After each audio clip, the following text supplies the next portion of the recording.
Viewers, আলুর শাক বসানোর জন্য আমি দেখো পুরনো আলুটা নিয়ে নিয়েছি। বেশ কিছুদিন ঘরে রেখে দিয়েছিলাম পুরনো আলু, এবং রীতিমতো অঙ্কুরিত হয়ে গেছে, গাছ বেরিয়েছে।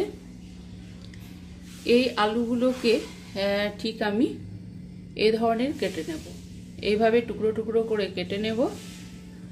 এবং চলো কিভাবে আমি মাটিতে বসাই আলুর শাক খাওয়ার জন্য সেটা তোমাদের সঙ্গে শেয়ার করব। এটার জন্য পুরনো আলু নিতে হবে এবং কিছুদিন রাখলে ঘরে আর কি এ ধরনের কিন্তু অঙ্কুর বেরিয়ে যাবে।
এবার যেটা করব, আমি একটু জল দিয়ে দেব।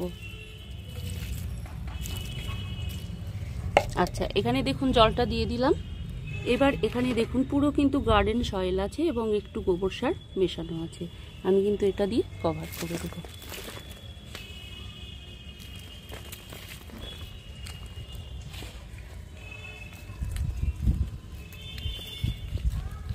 আশা করছি আপনাদের এক সপ্তাহের মধ্যেই কিন্তু আমি আপডেটটা দেখাতে পারবো।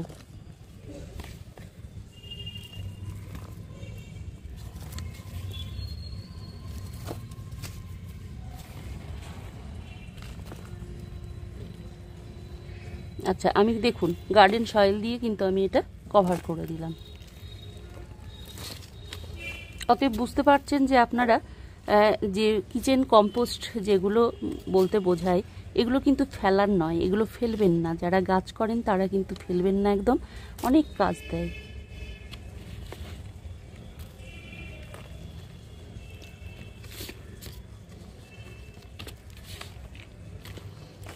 দেখুন আমি কিন্তু গার্ডেন সয়েল দিয়ে পুরো কভার করে দিলাম। আশা রাখছি আপনাদের আপডেট শীঘ্রই দেখাবো। স্বল্প জায়গায় স্বপ্ন পূরণ। হ্যাঁ বন্ধুরা, একদমই ঠিক তাই।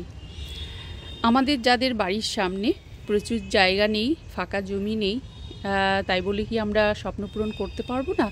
অবশ্যই করব, কিন্তু কিভাবে চলুন দেখা যাক। দেখুন, আমাদের যারা আমরা ব্যালকনি গার্ডেন করি কিংবা ছোট্ট ছাদ বাগান, ছাদ কৃষি, আমাদের বড় জায়গা না থাকতে পারে, আমরা ছোট্ট জায়গাতে আমাদের স্বপ্নগুলো, ছোট্ট ছোট্ট স্বপ্নগুলো পূরণ করি না কেন? ক্ষতি কী? চলুন, আমার কিন্তু উদ্দেশ্য ছিল আলুর শাক খাওয়া। অবশ্যই আমি সেই অনুযায়ী কিন্তু আলু বসিয়েছিলাম, আপনাদের সঙ্গে শেয়ার করলাম। দেখুন সেইগুলো থেকে অঙ্কুরিত হয়ে আর কি কত বড় হয়ে গেছে আলুর শাকগুলো। এখন আমার আলুর শাকগুলো কেটে নেবার সময় হয়ে গেছে। জাস্ট তার আগে আপনাদের সঙ্গে একটু শেয়ার করে নিচ্ছি যে আলু শাকটা আমি কিভাবে বসালাম, এবার কিভাবে এত সুন্দর ঘন হয়ে আলুর শাকটা হয়েছে। দেখুন আমার মিডিয়াটা একেবারেই কিন্তু কিচেন ওয়েস্ট কম্পোস্ট আছে এবং ঘ্যাস। সেই অবস্থাতেই আমি আলুগুলো বসিয়েছিলাম, মানে জাস্ট 1 ইঞ্চি করে পুঁতে দিয়েছিলাম, এবং দেখুন আজকে কত সুন্দর আলু শাক হয়েছে। আমরা অনেকেই আলু শাক পছন্দ করি খেতে, ভীষণ ভালোবাসি আমিও আলু শাক খেতে। যাতে রাসায়নিক মুক্ত আলু শাক খেতে পারি, সেজন্যই কিন্তু আমার এই প্রচেষ্টা। দেখুন খুব সুন্দরভাবে কিন্তু আলু শাক তৈরি হয়েছে এবং আরও কিছু কন্টেনারে আছে, চলুন সেটা দেখা যাক। দেখুন কি অপূর্ব হয়েছে এই যে জৈব উপায়ে আলু শাক। আমার জৈব উপায় বলতে দেখুন পাশাপাশি কন্টেনারে আছে যেগুলো আমি প্রতিনিয়ত আপনাদের সঙ্গে শেয়ার করে গেছি। দেখুন এখানে আমি উপরিভাগে কন্টেনারের কিন্তু সবজির খোলা, বিভিন্ন ধরনের কিচেন ওয়েস্ট কম্পোস্ট কিন্তু রাখা আছে।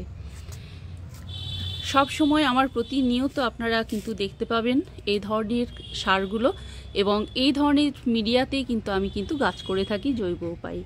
দেখুন এখানেও কিন্তু আছে বিভিন্ন রকম এই যে শীতকালীন সবজি ফল, দেখুন কত বড় আর কি ব্যাগে আমি রেখেছি, এবং রেখেছি রোদের ভেতরে, যাতে আমি ড্রাই মানে কিচেন ওয়েস্ট কম্পোস্টটা যাতে ড্রাই করতে পারি এবং মাটির সঙ্গে মিশিয়ে দিতে পারি, সে কারণেই কিন্তু এই প্রচেষ্টা। তো দেখুন এই যে আমি আলু শাকটা করেছি, আপনাদের এর আগেও শেয়ার করলাম, এই যে এই কন্টেনারে কত সুন্দর গ্রোথ দেখুন তো। এখানে এক ফোঁটা কোনো রাসায়নিক সার নেই, কোনো ফাঙ্গিসাইড নেই, কিচ্ছু নেই।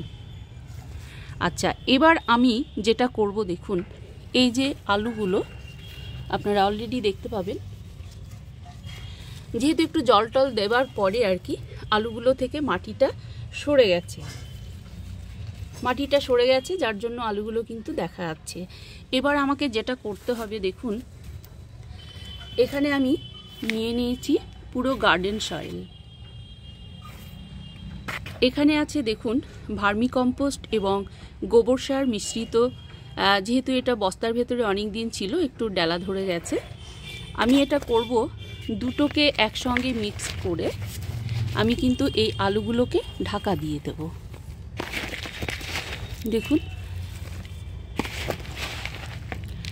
দুটোকে খুব ভালো করে মিশিয়ে নিয়ে আমি কিন্তু এই আলুগুলোর কিন্তু উপরিভাগে দিয়ে দিচ্ছি, যাতে আলুগুলো একটু ঢাকা চাপা থাকে এবং আলুর গোড়া থেকে আরও কিন্তু প্রচুর পরিমাণে কিন্তু অঙ্কুর বেরোয় এবং আলুর শাক আমি পাই।